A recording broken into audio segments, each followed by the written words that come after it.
ترانے والے نہ مرادوں کے دامن کو گوہر مراد سے بھر دینے والے، بزم کونین کے اجالے، من رآنی فقد رأى الحق کا مصدع جافزہ سنانے والے، کاشف الکروب، ماحی الحوب، شفیع الذنوب، دانائے جمیع خفایہ و غیوب، حضور سراپا نور سرکار احمد مجتبیٰ محمد مصطفیٰ علیہ تحیت و ثنا کی بارگاہ بے کس پناہ میں جھوم کر بآواز بلند درود و سلام کا نذرانہ پیش کریں اور سب مل کر پڑھیں۔ اللہم صلی علی سیدنا و نبینا و مولانا محمد نبی الامی و آلہ و اصحابہ و بارک وسلم۔ حضرات گرامی، گزشتہ کئی جمعوں سے مسلسل اسی آیت شریفہ کے تعلق سے گفتگو کا سلسلہ جاری ہے، جو آیت پاک آج بھی میں نے تلاوت کی ہے۔ اللہ تعالیٰ نے اپنے ایک معظم رسول اپنے حبیب اعظم کو، محبوب دو عالم کو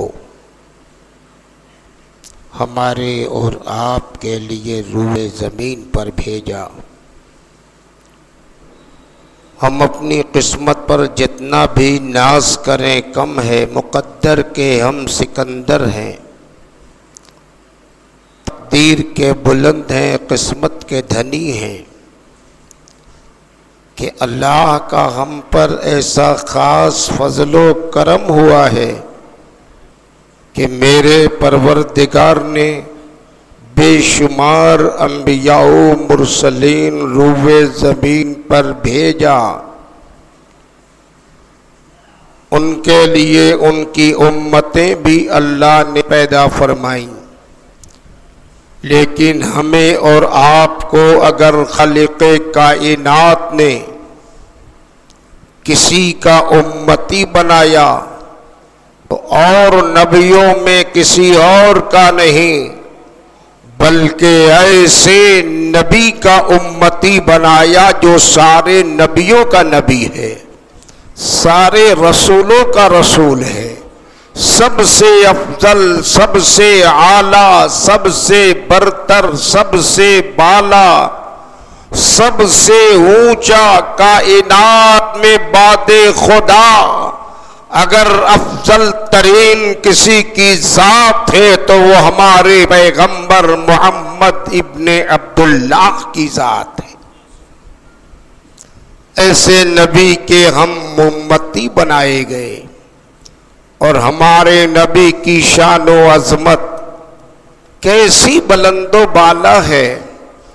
اللہ تعالیٰ نے قرآن میں جا بجا نبی کی عظمت و شرافت کا ذکر کیا۔ جس آیت شریفہ کی تلاوت کی ہے، اس میں بھی رسول آدم کی شان و عظمت کا اللہ نے ذکر فرمایا ہے۔ آپ نے گزشتہ کئی جمعوں میں اس آیت شریفہ کے تعلق سے باتیں سنی کہ رب نے ارشاد فرمایا، جیسا کہ ہم نے بھیجا تم میں ایک معظم رسول، منکم یتلو علیکم آیاتنا، فیکم پہلے فرمایا کہ تم میں بھیجا معظم رسول، آگے فرمایا منکم، تم میں سے ہیں۔ مطلب کیا ہے؟ منکم کا مطلب کوئی یہ نہ سمجھے کہ ہم جیسے ہیں، بلکہ اللہ تعالی نے منکم فرما کر یہ بتانا چاہا کہ ان کی شان، ان کی عظمت، ان کی رفعت، ان کے معجزات، ان کے کمالات کو دیکھ کر کوئی یہ انکار نہ کرتے کہ یہ معاذ اللہ خدا کے بیٹے ہیں، یہ کوئی اور مخلوق ہے یا یہ کوئی فرشتہ ہے۔ منکم رب نے فرما دیا کہ نہ وہ خدا کے بیٹے ہیں نہ فرشتے ہیں، بلکہ تم جیسے بشر ہیں۔ تم ایک بشر ہو لیکن وہ ایسے بشر ہیں کہ سارے بشروں میں افضل خیر البشر ہیں، نور پے کر ہیں۔ ان کو تم اپنی طرح نہیں کہہ سکتے، وہ چاہیں گے تو کہہ دیں گے کہ منکم، میں تمہارے جیسا ہوں۔ یہ بڑی شان ہے میرے مصطفیٰ کی۔ اللہ تعالی نے آگے ارشاد فرمایا یتلو علیکم آیاتنا، وہ ہماری آیتیں تلاوت کریں گے۔ یہ نبی کی آمد کا مقصد بیان ہو رہا ہے۔ وَيُزَكِّيكُمْ، اور تمہارا تزکیہ فرمائیں گے۔ وَيُعَلِّمُكُمُ الْكِتَابَ وَالْحِكْمَةَ، اور تمہیں کتاب و حکمت کی باتیں سکھائیں گے۔ اور سب سے بڑھ کر یہ کہ آگے قرآن نے کہا وَيُعَلِّمُكُمْ مَا لَمْ تَكُونُوا تَعْلَمُونَ، اور تمہیں ہر وہ علم دیں گے جو تم نہیں جانتے ہو۔ دنیا میں اپنی کوشش، اپنی محنت سے آدمی چاہے تو بہت سارے علوم حاصل کر سکتا ہے، فلسفی ہو سکتا ہے، سائنسداں ہو سکتا ہے، ڈاکٹر ہو سکتا ہے، انجینئر ہو سکتا ہے، عصری علوم پہ ملکہ کامل حاصل کر سکتا ہے، لیکن ایک علم ایسا بھی ہے کہ دنیا کا کوئی بڑے سے بڑا بادشاہ وقت ہو، دنیا کا کوئی بہت بڑا پڑھا لکھا ہو، سارے علوم تو حاصل کر سکتا ہے، لیکن ایک علم کوئی نہیں حاصل کر سکتا، وہ علم غیب ہے۔ علم غیب نہ کسی کالج میں کہ نہ کسی یونیورسٹی میں نہ کسی اسکول میں، دنیا کے نہ کسی تعلیمی اداروں میں نہ کسی تعلیم گاہ میں کہیں علم غیب کوئی نہیں سکھا سکتا۔ علم غیب اگر عطا فرمانے کی قدرت رکھتا ہے تو خالق کائنات رکھتا ہے، اور جس کو خدا چاہتا ہے علم غیب عطا فرما دیتا ہے۔ ہمارے نبی کو بھی اللہ نے عالم غیب بنایا، علم غیب عطا فرمایا۔ کتنا علم دیا یہ خدا جانتا ہے، مصطفیٰ جانتے ہیں۔ بس یوں کہیے کہ مصطفیٰ ہمارے وہ ہیں کہ علم مکانہ وما یکون رکھتے ہیں۔ اللہ نے ہمارے مصطفیٰ کو عالم غیب بنایا ہے۔ بریلی کے تاجدار امام احمد رضا مجدد آدم سرکار اعلی حضرت دریائے رحمت فیض بخش بصیرت و بصارت ارشاد فرماتے ہیں اس موقع پر کہ اور کوئی غیب کیا تم سے نہا ہو بھلا، جب نہ خدا ہی چھپا تم پہ کروڑوں درود۔ کعبے کے برد جا تم پہ کروڑوں درود، طیبہ کے شمس الضحیٰ تم پہ کروڑوں درود۔ اللہ کے پیارے نبی کو کتنا کمال ہے، نبی روئے زمین پر رہتے ہیں اور نگاہ مصطفیٰ کی اٹھتی ہے تو کائنات کو مصطفیٰ آنے واحد میں دیکھتے ہیں۔ ایک ایسا موقع بھی آ گیا، اللہ کے پیارے نبی مصلی امامت پہ ہیں، نماز پڑھا رہے ہیں اور جماعت سے نماز پڑھا رہے ہیں، صحابہ کا مجمع ہے، کثیر جماعت ہے، کافی لوگ مجلس مسجد میں اکٹھا ہیں، نبی کی اقتداء میں نماز ہو رہی ہے۔ دنیا جانتی ہے کہ امام آگے ہوتا ہے، مصلی پیچھے ہوتے ہیں، امام کی نگاہ قبلہ کی طرف مقام سجدہ پہ ہوتی ہے، رخ قبلہ کو ہوتا ہے، نگاہ مقام سجدہ پہ ہوتی ہے۔ پیچھے مقتدی کی وہی حال ہے، جدھر مقتدی ہوتے ہیں ادھر امام کی پشت ہوتی ہے، صرف قبلہ کا رخ ہوتا ہے، یہی نماز کا طریقہ ہے۔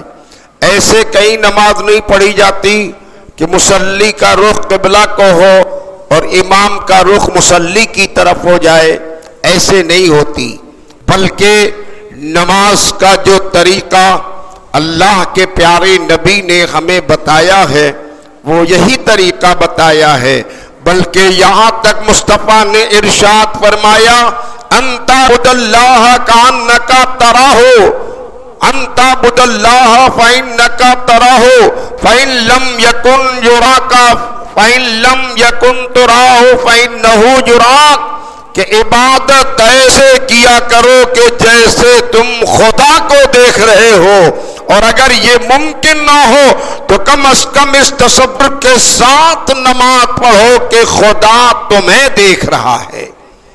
آج کل کی جو نمازیں ہیں وہ تو نوجوانوں کی الگ ہی نمازیں ہیں، مسجد میں چلے آتے ہیں، نماز پڑھنے سے تو غفلت کرتے ہیں، کبھی کبھار کسی وجہ سے آ گئے مسجد میں، امام تو مصلی امامت پر ہے لیکن یہ ہاتھ باندھے ہیں امام کے پیچھے، نگاہ چکر پکر ہے، کبھی مسجد کے محراب پر ہے، ممبر پہ ہے تو لائٹ پہ ہے، بتی پہ ہے، کنگورے پہ ہے، سجاوٹ پہ ہے، توگروں پہ ہے، ادھر ادھر چکر پکر دیکھتے ہیں، اسی میں نماز پوری ہو جاتی ہے۔ ایسے ایسے نمازی ہیں کہ صاحب رمضان شریف کے زمانے میں حفاظ جانتے ہیں کہ کتنی محنت انہیں کرنی پڑتی ہے، خون جگر استعمال کرتے ہیں، محنت کرتے ہیں، مشقت کرتے ہیں، تب کہیں مصلی امامت پر کھڑے ہوتے ہیں، دو چار پارہ سناتے ہیں۔ نماز تراویح ہو رہی تھی، حافظ صاحب مصلی امامت پہ آئے، جماعت پیچھے لگی تھی، نماز ہوئی، 20 رکعت پوری ہو گئی، 20 رکعت پوری ہوئی، امام صاحب اپنے گھر گئے، نماز مکمل ہو گئی۔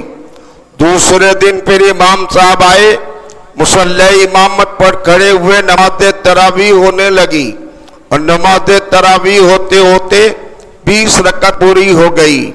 تو اب جب نماز پوری ہو گئی تو ایک صاحب پیچھے سے کھڑے ہو گئے اور کہا کہ امام صاحب آپ کی آج 20 رکعت پوری نہیں ہو پائی ہے، کچھ باقی رہ گئی۔ امام صاحب بھی شش و پنج میں پڑ گئے کہ ہو سکتا ہے نماز کے دوران مجھ سے بھول ہو گئی ہو، مجھ سے کوئی غلطی ہو گئی ہو، کہیں سے رکعت میں کمی ہو گئی ہو۔ اوروں سے پوچھا گیا تو اوروں نے کہا کہ نہیں پوری ہو گئی ہے۔ امام صاحب نے کہا کہ آپ ایسا کیسے کہہ رہے ہیں؟ کہا کہ اس کی وجہ یہ ہے کہ کل جب آپ نے 20 رکعت پڑھی اور 5 پارہ پڑھا تھا تو اتنے وقت میں ہم نے اپنے دن بھر کے دکان کا حساب مکمل کر لیا تھا، آج میرا حساب ابھی باقی رہ گیا ہے اور آپ کی نماز پوری ہو گئی تو ہم نے سمجھا کہ آپ کی نماز پوری نہیں ہوئی ہے۔ یہ ہے آج کے نمازیوں کی پوزیشن۔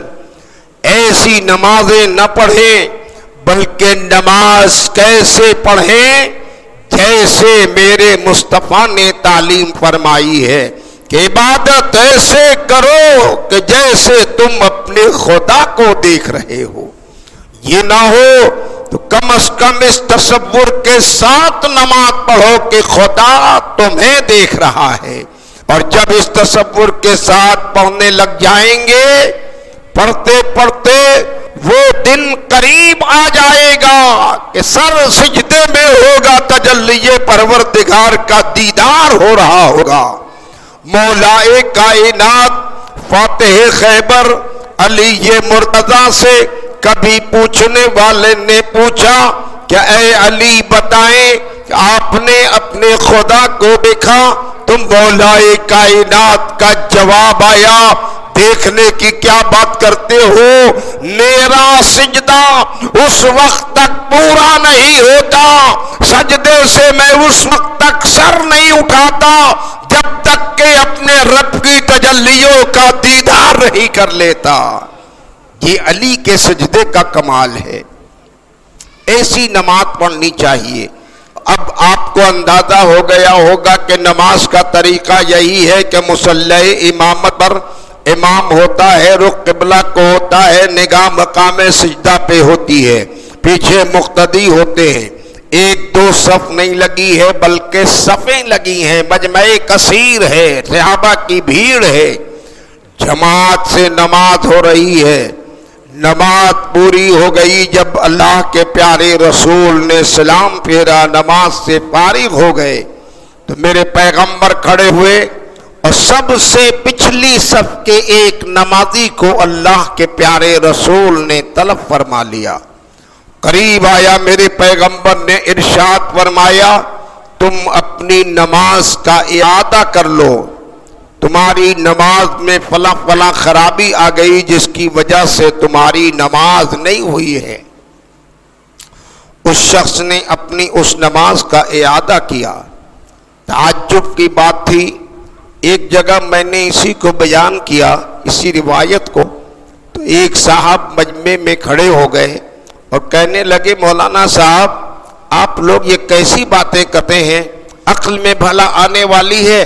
بتائیے، نبی آگے ہیں، مصلی امامت پر ہیں، رخ قبلہ کو ہے، نگاہ مقام سجدہ پر ہے، نبی پیچھے کیسے دیکھ رہے ہیں کہ ان کی نماز ہوئی اور ان کی نماز مکمل نہیں ہوئی، خرابی آ گئی؟ آپ لوگ ایسی باتیں کرتے ہیں جو عقل میں آتی ہی نہیں۔ میں نے کہا، جناب والا، اکثر جو جینٹلمین لوگ ہوتے ہیں، جو انگلش داں طبقہ ہوتا ہے، وہ لوگ سمجھتے ہیں کہ سب سے بڑے پڑھے لکھے ہم ہی ہیں، مولوی کو کیا آتا ہے، مولوی کو تو صرف نماز روزے کے علاوہ اور کیا آتا ہے؟ لیکن انہیں خبر ہی نہیں ہے، ایک عالم جو قرآن پڑھتا ہے اس سے بڑا کوئی علم دا دنیا میں پیدا ہی نہیں ہو سکتا۔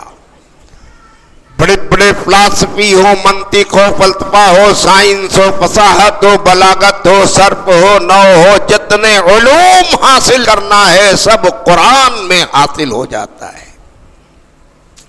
بہرحال میں نے سوال سنا، میں نے کہا، جناب اتنا غنیمت ہے کہ آپ نے یہ نہیں کہا کہ یہ بات غلط ہے، یہ روایت غلط ہے، اگر ایسا کہہ دیتے تو شاید میں خاموش ہو جاتا، میں کہتا اچھا دیکھوں گا، اپنا اساتذہ سے پوچھوں گا، سمجھوں گا، پھر سے تحقیق کروں گا۔ آپ نے غلط نہیں کہا ہے، آپ یہ کہتے ہیں کہ سمجھ میں نہیں آتا، عقل میں نہیں آتا۔ جناب والا، آپ کو اس بات کا خیال ہونا چاہیے کہ یہ بات ہی ایسی ہے جو عقل سے اوپر رہے گی، عقل میں آ ہی نہیں سکتی، اور اگر عقل میں آ جائے تو اس بات کا کمال ہی ختم ہو جائے گا۔ میں نے کہا کہ آپ دیکھیے، ہم میں سے کوئی ایک نوجوان کھڑا ہو جائے اور وہ نوجوان یہ کہے کہ آج میں نے اس کوارٹر لیٹر کے گلاس میں گوالا سے 1 لیٹر دودھ خریدا، اس کوارٹر لیٹر کے گلاس میں 1 لیٹر دودھ خریدا ہے، گوالا نے مجھے 1 لیٹر دودھ دیا ہے۔ آپ سب سے میں پوچھنا چاہوں گا، ان سے بھی میں نے پوچھا کہ بتائیے کیا کوئی اس کی یہ بات قبول کرے گا؟ کوئی یہ بات مانے گا؟ ہر آدمی کہے گا کوارٹر لیٹر کے گلاس میں 1 لیٹر دودھ نہیں آ سکتا، یا تو گوالا نے دھوکہ دیا ہے یا اس کا گلاس کوارٹر لیٹر کا نہیں ہے بلکہ 1 لیٹر کا ہے۔ کوارٹر لیٹر کے گلاس میں 1 لیٹر دودھ کا وہ دعویٰ کر رہا تھا، دنیا میں کوئی ماننے کو تیار نہیں تھا، اور جب انکار کرنے والے سامنے آ گئے، میں نے کہا، اے انکار کرنے والوں، اس نوجوان نے کہا تھا کوارٹر لیٹر کے گلاس میں 1 لیٹر دودھ خریدا، تمہیں قبول نہیں تھا۔ اے انکار کرنے والوں، اجمیر معلیٰ کی دھرتی پر چلے آؤ، سرکار غریب نواز نے چاہا ہے تو ایک کاسے میں پورانا ساگر سما گیا ہے، ایک کاسے میں پورا انا ساگر سما گیا۔ میں نے کہا اب کوئی انکار کر دے، کوئی کہہ دے ایک پیالے میں انا ساگر پورا آ جائے گا، دنیا کہے گی عقل قبول نہیں کرتی، یہ میرے سرکار غریب نواز کی کرامت ہے، کرامت عقل کو عاجز کر دیتی ہے۔ میں نے کہا جیسے غریب نواز نے چاہا تو ایک پیالے میں انا ساگر سما گیا، وہ ان کی کرامت ہے۔ مصطفیٰ ہمارے تو معجزات کے پیکر ہیں، سراپا معجزہ بن کر آئے ہیں۔ نبی نے چاہا ہے آگے رہ کر پیچھے بھی دیکھتے ہیں، اوپر بھی دیکھتے ہیں، نیچے بھی دیکھتے ہیں، کائنات کا ذرہ ذرہ مصطفیٰ کے نگاہ کے سامنے ہوتا ہے۔ اللہ کے پیارے نبی، میں نے کہا دیکھیے ایک ہمارے ملک ہندوستان میں نیشنل ہائی وے روڈ ہے، ٹرک چلتے ہیں، بسیں چلتی ہیں، بسوں میں ڈرائیور کہاں ہوتا ہے؟ کہاں سب سے آگے ہوتا ہے۔ ڈرائیور کی نگاہ کہاں ہوتی ہے؟ اپنے منزل کی طرف ہوتی ہے۔ پیسنجر پیچھے بیٹھے ہوتے ہیں، سواریاں پیچھے بیٹھی ہوتی ہیں، ڈرائیور سب سے آگے، نگاہ اس کی پیسنجر کی طرف نہیں ہے، سواریوں کی طرف نہیں، بلکہ اپنے منزل کی طرف ہے۔ اس کے باوجود ڈرائیور سامنے دیکھ رہا ہے، پیچھے کی گاڑیوں کی اسے خبر ہے، کون ٹرک پاس لینا چاہتا ہے، پیچھے کتنی گاڑیاں اس کے چل رہی ہیں، ہر ایک کی ڈرائیور کو خبر ہوتی ہے، وہ سب دیکھتا ہے۔ بولنے لگے اس میں ڈرائیور کا کیا کمال ہے؟ میں نے کہا پھر کس کا کمال ہے؟ کہا وہ ڈرائیور کے آگے ایک آئینہ لگا ہوتا ہے، اس آئینے کے ذریعے پیچھے کی ساری کیفیت اور حالات پر وہ نظر رکھتا ہے۔ میں نے کہا بس بات سمجھ میں آ گئی، بلا تشبیہ و تمثیل، آئینے کے ذریعے ڈرائیور پیچھے کے حالات کو دیکھتا ہے، اور یہ مصطفیٰ ہمارے وہ ہیں جہاں نبوت کا آئینہ لگا ہوا ہے، نبوت کے آئینے میں مصطفیٰ کائنات کو دیکھا کرتے ہیں۔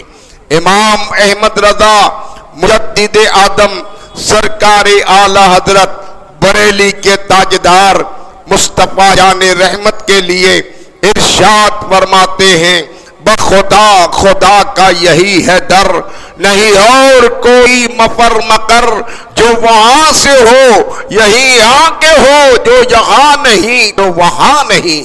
ہمارے نبی بڑی شان کے مالک ہیں، اللہ تعالیٰ نے ایسا نبی ہمیں عطا فرمایا ہے، کتنے کمالات ہیں مصطفیٰ کے، کتنے اختیارات ہیں مصطفیٰ کے، کیسے کیسے اعجازات ہیں ہمارے نبی کے۔ نبی نے اشارہ کیا ہے تو چاند دو ٹکڑے ہو گیا ہے، نبی نے اشارہ فرمایا ہے تو ڈوبا سورج پلٹ کر آیا ہے۔ نبی جس راستے سے گزر رہے ہیں، پتھر ہیں تو مصطفیٰ کو سلام پڑھتے ہیں، راستے سے گزرتے ہیں، راستے میں تمام غنچے جھک جھک کر ادب سے احترام کرتے ہیں۔ وہ نبی ربیع النور کی 12 کو دوشنبے کے دن مکے کی دھرتی پہ جلوہ بار ہوا ہے۔ اللہ تعالیٰ نے ارشاد فرمایا، یتلو علیکم آیاتنا، ہماری آیتوں کی تلاوت کریں گے، ویزکیکم، اور تمہارا تزکیہ فرمائیں گے۔ نبی کے اندر وہ کمال ہے جس پہ نگاہ ڈال دیتے ہیں مصطفیٰ، اس کا تزکیہ ہو جاتا ہے۔ قلب نفس امارہ کو مصطفیٰ آنے واحد میں اپنی نگاہ نبوت کے فیض سے نفس مطمئنہ بنا دیتے ہیں۔ بے ایمانوں کو ایمان مل جاتا ہے، گمراہوں کو ہدایت مل جاتی ہے، ادنا آڑا ہوتا ہے، ذرہ آفتاب ہوتا ہے، قطرہ دریا ہو جاتا ہے۔ نبی نگاہ نبوت جب نبی کی پڑ جاتی ہے، کل کا کوئی عمر ہوتا ہے، آج وہ فاروق اعظم ہو جاتا ہے، کل کا ابو بکر ہوتا ہے، آج صدیق اکبر بنتا ہے۔ نبی کی نگاہ پڑ جاتی ہے، علی ہوتا ہے فاتح خیبر ہو جاتا ہے، عثمان ہوتا ہے ذو نورین بن جاتا ہے۔ یہ میرے مصطفیٰ کا کمال ہے، کتنا نوازا ہے، کتنا اونچا مقام دیا ہے مصطفیٰ نے اپنے غلاموں کو۔ پروردگار عالم کی بارگاہ میں دعا ہے، پروردگار ہمارے دلوں میں، ہمارے سینوں میں مصطفیٰ جان رحمت کی عظمت و شرافت اور ان کی محبت کا چراغ روشن فرما دے۔ وآخر دعوانا ان الحمدللہ رب العالمین۔ السلام علیکم۔